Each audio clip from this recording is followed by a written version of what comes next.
ആകാശവാണി. നമസ്കാരം. പ്രധാനമന്ത്രി നരേന്ദ്രമോദിയുടെ ദക്ഷിണാഫ്രിക്ക സന്ദർശനവും G20 ഉച്ചകോടിയും എന്ന വിഷയത്തിൽ ആകാശവാണി പ്രാദേശിക വാർത്താ വിഭാഗം തയ്യാറാക്കിയ സ്പോട്ട് ലൈറ്റ് പരിപാടിയിലേക്ക് സ്വാഗതം. അന്താരാഷ്ട്ര തലത്തിൽ പുതിയ വികസന അധികാര പരിവർത്തനങ്ങൾ രൂപപ്പെടുത്തുന്നതിന്റെ ശ്രമങ്ങൾ നടന്നുവരുന്ന കാലഘട്ടത്തിലാണ് ദക്ഷിണാഫ്രിക്ക G20 ഉച്ചകോടിക്ക് ആതിഥേയത്വം വഹിച്ചത്. ആഫ്രിക്കയിൽ നടന്ന പ്രഥമ G20 ഉച്ചകോടിയായിരുന്നു ഇത്. അതുകൊണ്ടുതന്നെയാണ് പ്രധാനമന്ത്രി നരേന്ദ്രമോദിയുടെ ദക്ഷിണാഫ്രിക്ക സന്ദർശനത്തിന് പ്രാധാന്യമേറുന്നത്. ആഫ്രിക്ക ആഗോള രാഷ്ട്രീയത്തിന്റെ മുഖ്യധാരയിലേക്ക് വരുന്നതിന് തെളിവാണിത്. ആഫ്രിക്കൻ രാജ്യങ്ങളുടെ കഴിവും ശേഷിയും ലോകം അറിയണമെന്നും മുൻനിരയിലേക്ക് എത്തണമെന്നുമുള്ള നിലപാടാണ് ഇന്ത്യ എല്ലാ കാലവും സ്വീകരിച്ചിരുന്നത്. 2023 ഇന്ത്യയുടെ G20 അധ്യക്ഷ കാലയളവിലാണ് ആഫ്രിക്കൻ യൂണിയൻ കൂട്ടായ്മയിൽ അംഗമാകുന്നത്. വസുധൈവ കുടുംബകം എന്ന ഇന്ത്യൻ ദർശനത്തെ അടിസ്ഥാനമാക്കിയുള്ള കാഴ്ചപ്പാടുകളാണ് പ്രധാനമന്ത്രി സമ്മേളനത്തിൽ പങ്കുവച്ചത്. നൈപുണ്യ കൈമാറ്റം മുതൽ ഉപഗ്രഹ ഡാറ്റ പങ്കിടൽ വരെ, ദുരന്ത പ്രതിരോധം മുതൽ മയക്കുമരുന്ന് ഭീകരതയെ ചെറുക്കുന്നതുവരെയുള്ള നിരവധി പ്രധാന ആഗോള സംരംഭങ്ങൾക്ക് G20 തുടക്കം കുറിച്ചു. ആരെയും ഒഴിവാക്കാതെ എല്ലാവരെയും ഉൾക്കൊള്ളുന്നതും സുസ്ഥിരവുമായ സാമ്പത്തിക വളർച്ച എന്ന വിഷയത്തിൽ നടന്ന സെഷനെയാണ് ആദ്യം പ്രധാനമന്ത്രി അഭിസംബോധന ചെയ്തത്. ന്യൂഡൽഹിയിൽ നടന്ന ഉച്ചകോടിയിലെടുത്ത ചില ചരിത്രപരമായ തീരുമാനങ്ങൾ മുന്നോട്ട് കൊണ്ടുപോകാൻ കഴിഞ്ഞിട്ടുണ്ടെന്ന് അദ്ദേഹം പറഞ്ഞു. സമഗ്രവും സുസ്ഥിരവുമായ വളർച്ചയ്ക്ക് മുൻഗണന നൽകാൻ G20 രാജ്യങ്ങൾ ശ്രദ്ധ കേന്ദ്രീകരിക്കണമെന്ന് പ്രധാനമന്ത്രി നരേന്ദ്രമോദി അഭിപ്രായപ്പെട്ടു. ആഫ്രിക്ക ഇതാദ്യമായി G20 ഉച്ചകോടിക്ക് ആതിഥേയത്വം വഹിക്കുന്നതിനാൽ ആഗോള വികസന മാനദണ്ഡങ്ങൾ പുനഃപരിശോധിക്കാൻ ഉചിതമായ സമയമാണിതെന്നും പ്രധാനമന്ത്രി പറഞ്ഞു. ആരോഗ്യ അടിയന്തരാവസ്ഥകളിലും പ്രകൃതി ദുരന്തങ്ങളിലും ഒരുമിച്ച് പ്രവർത്തിക്കുമ്പോൾ ലോകം കൂടുതൽ ശക്തമാകും. ഇന്ത്യയുടെ മൂല്യങ്ങൾ ഇതിനോട് ചേർന്ന് നിൽക്കുന്നതായും പ്രധാനമന്ത്രി വ്യക്തമാക്കി.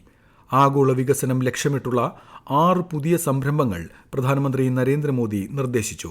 ആഗോള പരമ്പരാഗത വിജ്ഞാന ശേഖരം സജ്ജമാക്കുക, ആഫ്രിക്കയുടെ നൈപുണ്യശേഷി വർദ്ധിപ്പിക്കുക, ആഗോള ആരോഗ്യ സംരക്ഷണ പ്രതികരണ സംഘം, മയക്കുമരുന്ന് ഭീകരതയെ നേരിടുന്നതിനുള്ള സംരംഭം, ഓപ്പൺ സാറ്റലൈറ്റ് ഡാറ്റ പങ്കാളിത്തം, നിർണായക ധാതുക്കളിൽ സഹകരണം ലക്ഷ്യമിട്ടുള്ള സംരംഭം എന്നിവ കാര്യക്ഷമമാക്കുക എന്നീ ലക്ഷ്യങ്ങളും ഇതിൽ ഉൾപ്പെടുന്നതായി കേന്ദ്ര വിദേശകാര്യ മന്ത്രാലയത്തിലെ സാമ്പത്തികകാര്യ സെക്രട്ടറി സുധാകർ ദലേല വ്യക്തമാക്കി. Within the framework of the overarching theme of solidarity, equality and sustainability, the G20 this year has delivered a strong message on 4 key priorities that were identified by the South African presidency, which included strengthening disaster resilience and response, taking action to ensure debt sustainability for low-income countries, harnessing critical minerals for sustainable economic growth, and mobilizing finance for just energy transition. Prime Minister proposed few actionable for the G20 to consider. These included, number 1, creation of a G20 Global Traditional Knowledge Repository. Secondly, creation of a G20 Africa Skills Multiplier. The third, creation of a G20 Global Healthcare Response Team. Fourth, establishing a G20 Open Satellite Data Partnership. Fifth, creation of a G20 Critical Minerals Circularity Initiative. And finally, creation of a G20 Initiative on countering the drug and terror nexus. ആഗോള പരമ്പരാഗത വിജ്ഞാന ശേഖരം സൃഷ്ടിക്കുന്നതിലൂടെ മനുഷ്യരാശിയുടെ കൂട്ടായ ജ്ഞാനം പ്രയോജനപ്പെടുത്തി ഭാവി തലമുറയുടെ ഉന്നമനത്തിന് ഉപയോഗിക്കുക എന്നതാണ് ലക്ഷ്യമിടുന്നത്. ആഫ്രിക്കയുടെ നൈപുണ്യവർദ്ധക സംവിധാനം രൂപപ്പെടുത്തുക എന്നതുകൊണ്ട് ഉദ്ദേശിക്കുന്നത് ആഫ്രിക്കയിലെ യുവജനങ്ങൾക്ക് വൈദഗ്ധ്യമേകുന്നതിനായി 10,00,000 അംഗീകൃത പരിശീലകരുടെ കൂട്ടായ്മ സൃഷ്ടിക്കുക എന്നതാണ്. ഇത് പ്രാദേശിക മനുഷ്യ വിഭവശേഷി വർദ്ധിപ്പിക്കുകയും ഭൂഖണ്ഡത്തിലെ ദീർഘകാല വികസനം എന്ന ലക്ഷ്യം കൈവരിക്കുകയും ചെയ്യും. ഓരോ G20 രാജ്യത്തു നിന്നുമുള്ള ആരോഗ്യ സംരക്ഷണ വിദഗ്ധരെ ഉൾപ്പെടുത്തിയാണ് ആഗോള ആരോഗ്യ സംരക്ഷണ പ്രതികരണ സംഘം രൂപപ്പെടുത്തുന്നത്. ലോകത്തിന്റെ ഏതു കോണിലുമുള്ള ആരോഗ്യ മേഖലയിലെ വെല്ലുവിളികൾ നേരിടാൻ ഈ സംഘത്തെ വിന്യസിക്കാൻ സാധിക്കും. ഓപ്പൺ സാറ്റലൈറ്റ് ഡാറ്റ പങ്കാളിത്തം സ്ഥാപിക്കുന്നത് വഴി G20 ബഹിരാകാശ ഏജൻസികളുടെ ഉപഗ്രഹ ഡാറ്റ വികസ്വര രാജ്യങ്ങളുടെ കൃഷി, മത്സ്യബന്ധനം, ദുരന്ത നിവാരണം തുടങ്ങിയ പ്രവർത്തനങ്ങൾക്കായി ലഭ്യമാക്കും. മയക്കുമരുന്ന് കടത്ത് നേരിടുകയും മയക്കുമരുന്ന് ഭീകരവാദ സമ്പദ് വ്യവസ്ഥയെ തകർക്കുക എന്ന ലക്ഷ്യത്തോടെയുമാണ് മയക്കുമരുന്ന് ഭീകരവാദ ഭീകരവാദ ബന്ധത്തെ ചെറുക്കുന്നതിനുള്ള G20 സംരംഭം ആരംഭിക്കുന്നത്. പുനരുജ്ജീവനശേഷിയുള്ള ലോകം എന്ന വിഷയത്തിൽ നടന്ന രണ്ടാമത്തെ സെഷനും പ്രധാനമന്ത്രി അഭിസംബോധന ചെയ്തു. പുനഃചംക്രമണം, നഗരഖനനം, സെക്കൻഡ് ലൈഫ് ബാറ്ററി പ്രോജക്ടുകൾ, വിവിധതരം നവീകരണം എന്നിവ പ്രോത്സാഹിപ്പിക്കുന്നതിന് നിർണായക ധാതുക്കളിൽ സഹകരണം ശക്തിപ്പെടുത്തുന്നതിനുള്ള പദ്ധതിക്ക് രൂപം നൽകി. ഇത് വിതരണ ശൃംഖലയുടെ സുരക്ഷ ശക്തിപ്പെടുത്തുന്നതിനും വികസനത്തിന്റെ സംശുദ്ധ പാതകൾ വികസിപ്പിക്കുന്നതിനും സഹായിക്കും. ഇന്ത്യ ആരംഭിച്ച ദുരന്ത സാധ്യത ലഘൂകരണ കർമ്മസമിതി മുന്നോട്ട് കൊണ്ടുപോകുന്നതിനെ അദ്ദേഹം അഭിനന്ദിച്ചു. ഭക്ഷ്യസുരക്ഷ ശക്തിപ്പെടുത്തുന്നതിന് കാലാവസ്ഥാ വ്യതിയാനം കുറയ്ക്കുന്നതിൽ കൂടുതൽ നടപടി സ്വീകരിക്കണമെന്ന് പ്രധാനമന്ത്രി ആവശ്യപ്പെട്ടു. പോഷകാഹാര സുരക്ഷയും പരിസ്ഥിതി സുസ്ഥിരതയും പരസ്പര പൂരകങ്ങളാണെന്ന് പറഞ്ഞ ശ്രീ മോദി ഇതിൽ ചെറുധാന്യങ്ങളുടെ പ്രാധാന്യം വലുതാണെന്നും ഓർമ്മിപ്പിച്ചു. ഇന്ത്യയുടെ അധ്യക്ഷ കാലയളവിൽ സ്വീകരിച്ച ഭക്ഷ്യസുരക്ഷയെക്കുറിച്ചുള്ള ഡെക്കാൻ തത്വങ്ങളും പ്രധാനമന്ത്രി എടുത്തുകാട്ടി. വികസ്വര രാജ്യങ്ങൾക്ക് താങ്ങാനാകുന്ന രീതിയിൽ സമയബന്ധിതമായി ധനസഹായവും സാങ്കേതിക വിദ്യയും നൽകുന്നതിനുള്ള പ്രതിജ്ഞാബദ്ധത വികസിത രാജ്യങ്ങൾ നിറവേറ്റണമെന്നും അദ്ദേഹം അഭ്യർത്ഥിച്ചു.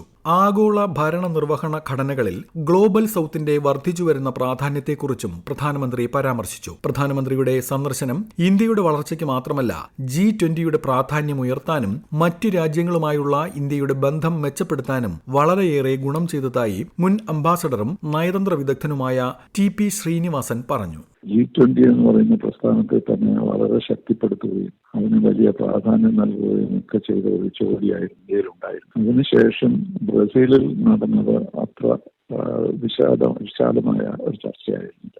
സാധാരണയായി G20ക്ക് ഒരു മിനിസ്റ്റീരിയൽ മീറ്റിംഗും ഒരു ജോലി മാത്രമേ നടത്താറുണ്ടായിരുന്നുള്ളൂ. പക്ഷെ ഇന്ത്യയിൽ ഒരു വർഷം കൊണ്ട് ഏകദേശം 200 യോഗങ്ങൾ നടത്തുകയും മൾട്ടിലാറ്ററൽ ഡിപ്ലോമസിയെ തന്നെ സ്ട്രെങ്തൻ ചെയ്യുകയും ചെയ്തു. അതിനുശേഷം ബ്രസീലിൽ നടന്നു.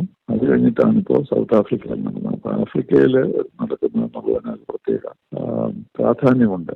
കാരണം ഡൽഹിയിലുള്ള G20യിൽ വെച്ചാണ് ആഫ്രിക്കൻ യൂണിയനെ മുഴുവനായിട്ട് ഇന്ത്യയുടെ പ്രവർത്തനം കാരണം G20 അംഗങ്ങളാക്കിയത്. അത് വലിയ ചരിത്രപരമായ സംഭവമായിരുന്നു. അപ്പൊ 20 പേരുള്ളവരെയൊക്കെ ഏകദേശം 50 ആഫ്രിക്കൻ രാജ്യങ്ങളെ കൂടി ചേർത്തു എന്നുള്ളൊരു വലിയ സംഭവമാണ്. അപ്പോൾ അതിൽ പ്രധാനമായി നമ്മൾ കണ്ട ഉദ്ദേശം ഗ്ലോബൽ സൗത്ത് എന്ന് പറയുന്ന ഡെവലപ്പിംഗ് കൺട്രീസിന്റെ ഒരു ഓർഗനൈസേഷൻ സൃഷ്ടിക്കുക എന്നുള്ളതായിരുന്നു. ഇത്തവണ വേറൊരു പ്രത്യേകത അമേരിക്ക ഇതിൽ നിന്ന് വിട്ടുനിന്നു എന്നുള്ളതാണ്. അമേരിക്ക സഹകരിച്ചിരുന്ന G20യോട് ആക്ച്വലി ഇത് G7ൽ നിന്ന് ഉയർന്നു വന്ന ഒരു സംഘടനയാണ്. 2008 ഗ്ലോബൽ ഇക്കണോമിക് ക്രൈസിസ് വന്നപ്പോൾ അതിൽ കുറച്ച് രാജ്യങ്ങൾ മാത്രം പോരാ, ഒരു വലിയ ഗ്രൂപ്പ് തന്നെ ശ്രമിക്കണമെന്ന ആഗ്രഹത്തോടെയാണ് G20 സ്ഥാപിക്കപ്പെട്ടത്.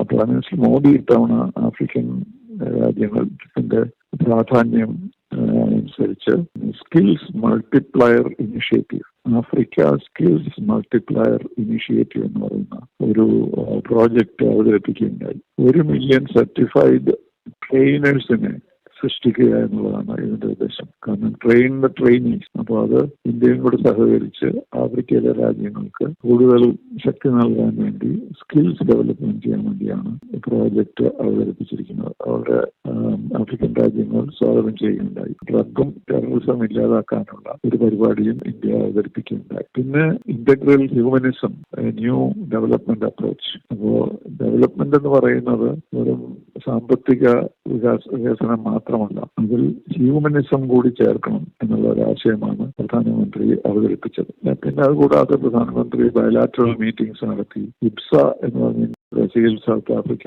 എന്ന് പറയുന്ന ഒരു ഗ്രൂപ്പ് നേരത്തെ ഉണ്ടായിരുന്നു, അതിന്റെ സമ്മിറ്റ് നടത്തി. അങ്ങനെ വളരെ വിശാലമായ ഒരു അജണ്ടയുമാണ് ഗാന പ്രൈം മിനിസ്റ്റർ G20യിൽ പങ്കെടുത്തത്. തീർച്ചയായും G20യെ ശക്തിപ്പെടുത്തും. അതുകൂടാതെ തന്നെ ഗ്ലോബൽ സൗത്തിന്റെ കാര്യത്തിൽ ഇന്ത്യയുടെ നേതൃത്വം അംഗീകരിക്കപ്പെടും എന്നൊക്കെയാണ് പ്രതീക്ഷിക്കുന്നത്. ജോഹാനസ്ബർഗിൽ നടന്ന ഉച്ചകോടിക്കിടെ ദക്ഷിണാഫ്രിക്കൻ പ്രസിഡന്റുമായും ജപ്പാൻ, കാനഡ, ഇറ്റലി, UK തുടങ്ങിയ രാജ്യങ്ങളിലെ പ്രധാനമന്ത്രിമാരുമായും ശ്രീ മോദി ഉഭയകക്ഷി കൂടിക്കാഴ്ചകൾ നടത്തി. IBSA നേതാക്കളുടെ യോഗത്തിൽ പ്രധാനമന്ത്രി നരേന്ദ്രമോദി പങ്കെടുത്തു. ദക്ഷിണാഫ്രിക്കൻ president Cyril Ramaphosa, Brazil president Luiz Inacio Lula da Silva എന്നിവരും യോഗത്തിൽ പങ്കെടുത്തു. ഭീകരതയ്ക്കെതിരായ പോരാട്ടത്തിൽ ഏകോപനം ആവശ്യമാണെന്ന് പ്രധാനമന്ത്രി പറഞ്ഞു. വിശ്വസനീയവും മനുഷ്യ കേന്ദ്രീകൃതവുമായ നിർമ്മിത ബുദ്ധി മാനദണ്ഡങ്ങൾ വികസിപ്പിക്കുന്നതിൽ IBSAയ്ക്ക് നിർണായക പങ്കുണ്ടെന്ന് അദ്ദേഹം വ്യക്തമാക്കി. അടുത്ത വർഷം ഇന്ത്യയിൽ നടക്കുന്ന AI ഇംപാക്ട് ഉച്ചകോടിയിലേക്ക് IBSA നേതാക്കളെ പ്രധാനമന്ത്രി ക്ഷണിച്ചു. നൈപുണ്യാധിഷ്ഠിത കുടിയേറ്റം, വിനോദസഞ്ചാരം, ഭക്ഷ്യസുരക്ഷ, നിർമ്മിത ബുദ്ധി, ഡിജിറ്റൽ സമ്പദ്വ്യവസ്ഥ, നൂതനത്വം, സ്ത്രീ ശാക്തീകരണം എന്നീ മേഖലകളിൽ ദക്ഷിണാഫ്രിക്കയുടെ അധ്യക്ഷതയ്ക്ക് കീഴിൽ നടത്തിയ പ്രവർത്തനങ്ങളെ പ്രധാനമന്ത്രി അഭിനന്ദിച്ചു. ആഫ്രിക്ക ഇതാദ്യമായി G20 ഉച്ചകോടിക്ക് ആതിഥേയത്വം വഹിക്കുന്നതിനാൽ ആഗോള വികസന മാനദണ്ഡങ്ങൾ പുനഃപരിശോധിക്കാൻ ഉചിതമായ സമയമാണിതെന്നും പ്രധാനമന്ത്രി പറഞ്ഞു. ഇന്ത്യൻ വംശജരായ ടെക് സംരംഭകരുമായും ദക്ഷിണാഫ്രിക്കയിലെ ഇന്ത്യൻ സമൂഹവുമായും പ്രധാനമന്ത്രി സംവദിച്ചു. ദക്ഷിണാഫ്രിക്കയിൽ നടന്ന ഭാരതത്തെ അറിയുക എന്ന ക്വിസിലെ വിജയികളുമായും ശ്രീ മോദി കൂടിക്കാഴ്ച നടത്തി. ആതിഥേയത്വത്തിനും ഉച്ചകോടി വിജയകരമായി നടത്തിയതിനും പ്രസിഡന്റ് റമോഫോസയ്ക്ക് അദ്ദേഹം നന്ദി പറഞ്ഞു. മനുഷ്യരെയും സമൂഹത്തെയും പ്രകൃതിയെയും ഒരുപോലെ പരിഗണിക്കുന്ന കാഴ്ചപ്പാടാണ് സമഗ്ര മാനവികതയെന്നും ഇന്ത്യയുടെ വസുധൈവ കുടുംബകം എന്ന ആശയവും ഇതുമായി ചേർന്നു നിൽക്കുന്നുണ്ടെന്നും പ്രധാനമന്ത്രി പറഞ്ഞു. ദക്ഷിണാഫ്രിക്ക സന്ദർശനവും G20 സമ്മേളനവും വിജയമായിരുന്നെന്ന് ഇന്ത്യയിൽ മടങ്ങിയെത്തിയ പ്രധാനമന്ത്രി നരേന്ദ്രമോദി പറഞ്ഞു. വിവിധ രാജ്യങ്ങളുമായുള്ള ഉഭയകക്ഷി ബന്ധം ശക്തിപ്പെടുത്തുന്നതിന് ഏറെ പ്രയോജനപ്പെടുമെന്നും ശ്രീ നരേന്ദ്രമോദി അഭിപ്രായപ്പെട്ടു. പരിവർത്തനത്തിന്റെ ലോകം കെട്ടിപ്പടുക്കാനും എല്ലാവരെയും ഉൾച്ചേർത്തുള്ള വികസനം ഉറപ്പാക്കാനും പ്രധാനമന്ത്രിയുടെ 3 ദിവസത്തെ ദക്ഷിണാഫ്രിക്കൻ സന്ദർശനം ഗുണം ചെയ്യുന്നതായാണ് വിലയിരുത്തൽ. പ്രധാനമന്ത്രി നരേന്ദ്രമോദിയുടെ ദക്ഷിണാഫ്രിക്ക സന്ദർശനവും G20 ഉച്ചകോടിയും എന്ന വിഷയത്തിൽ ആകാശവാണി പ്രാദേശിക വാർത്താ വിഭാഗം തയ്യാറാക്കിയ സ്പോട്ട്ലൈറ്റ് പരിപാടി സമാപിച്ചു. ഏകോപനം ലെമി G നായർ. തയ്യാറാക്കിയത് പാർവതി വിജയൻ. അവതരണം വിജേഷ്.